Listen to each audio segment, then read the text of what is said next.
bi stvari bile gore, dok se Gordon zaustavio i vratio, Edward je već kasnio sa svojim vozom. Pa je sad krenuo prvi.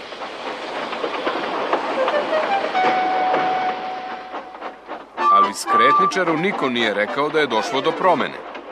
Greškom je poslao Edwarda na glavnu prugu.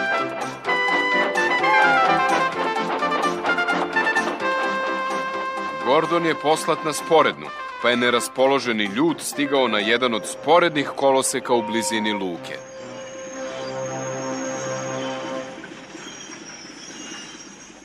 Sledećeg su jutra Ben i Bill došli u dvorište. Za njih nije bilo vagona, ali to im nije smetalo. Šala na Gordonov račun će da bude mnogo bolja zabava. Ko je ovo? Upitao je Bill. Šš, šaputao je Ben. To je Gordon.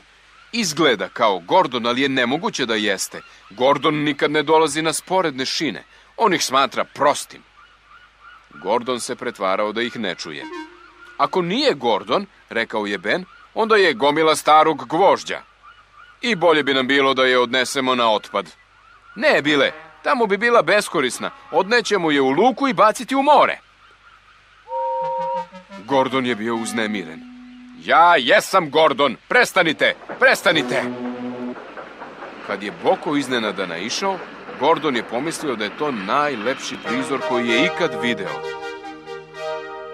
Boko, draga lokomotivo, spasi me!